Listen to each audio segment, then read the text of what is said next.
আজকে আমি একটি কবিতা পাঠ করে আপনাদেরকে শোনাচ্ছি। সঙ্গে থাকবেন এবং চ্যানেলটিকে সাবস্ক্রাইব করে দেবেন। মেঘবালিকার জন্য রূপকথা। আমি যখন ছোট্ট ছিলাম খেলতে যেতাম মেঘের কোলে। একদিন এক মেঘবালিকা প্রশ্ন করল কৌতূহলে, এই ছেলেটা নাম কি রে তোর? আমি বললাম ফুসমন্তর। মেঘবালিকা রেগে আগুন, মিথ্যে কথা, নাম কি অমন হয় কখনো? আমি বললাম নিশ্চয় হয়, আগে তো গল্প শোনো। সে বলেছে শুনব না যা, সেই তো রানী সেই তো রাজা, সেই তো একই ঢাল তরোয়াল, সেই তো একই রাজার কুমার, পক্ষীরাজের শুনব না আর ওসব বাজে। আমি বললাম তোমার জন্য নতুন করে লিখব তবে। সে বলল সত্যি লিখবে? বেশ, তাহলে মস্ত করে লিখতে হবে, মনে থাকবে, লিখেই কিন্তু আমায় দিবি। আমি বললাম তোমার জন্য লিখতে পারি এক পৃথিবী।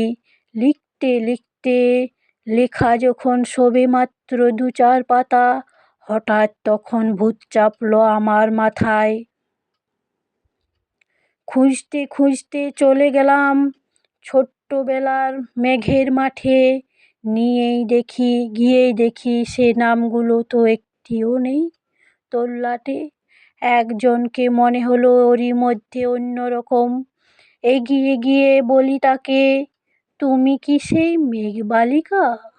সে বলেছে মনে তো নেই, আমার ওসব মনে তো নেই। আমি বললাম তুমি আমায় লেখার কথা বলেছিলে। সে বলল সঙ্গে আছে, ভাসিয়ে দাও গায়ের ঝিলে। আর হ্যাঁ শোনো, এখন আমি মেঘ নই আর, সবাই এখন বৃষ্টি বলে ডাকে আমায়। বলি হঠাৎ এক পশলায় চুল থেকে নখ আমার পুরো ভিজিয়ে দিয়ে অন্য বৃষ্টি বাদল সঙ্গে নিয়ে মিলিয়ে গেল খরস্রোতায়, মিলিয়ে গেল দূরের বেলায়, দূরে দূরে। বৃষ্টি বলে ডাকে আমায় আপন মনে বলতে বলতে। আমি কেবল বসে রইলাম ভিজা একসা কাপড় জামায়। গাছের তলায় বসে রইলাম বৃষ্টি নাকি মেঘের জন্য। এমন সময় অন্য একটি বৃষ্টি চিনতে পেরে আমায় বলল, এতে মন খারাপের কি হয়েছে, যাও ফিরে যাও, লেখো আবার, এখন পুরো বর্ষা চলছে, তাই আমরা সবাই এখন নানান বেশে ভীষণ ব্যস্ত। তুমিও যাও, মন দাও গিয়ে তোমার কাজে। বর্ষা থেকে ফিরে আমরা নিজেই যাব তোমার কাছে। এক পৃথিবী লিখব আমি, এক পৃথিবী লিখব বলে ঘর ছেড়ে সেই বেরিয়ে গেলাম।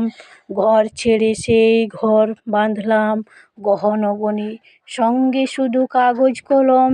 একাই থাকবো, একাই দুটো ফুটিয়ে খাবো, 2-1 মুঠো ধুলোবালি। যখন যা আসবে মনে তখন লিখব, লিখেই যাব। এক পৃথিবীর 100 রকম স্বপ্ন দেখার সাধ্য থাকবে, যে রূপকথার সে রূপকথা আমার একার। ঘাড় গুঁজে দিন লিখতে লিখতে মুছেছে দিন, মুছেছে রাত। যখন আমার লেখাবার হাত অসাড় হলো, মনে পড়ল সাল কি তারিখ, বছর কি মাস, সেসব হিসেব আর ধরিনি।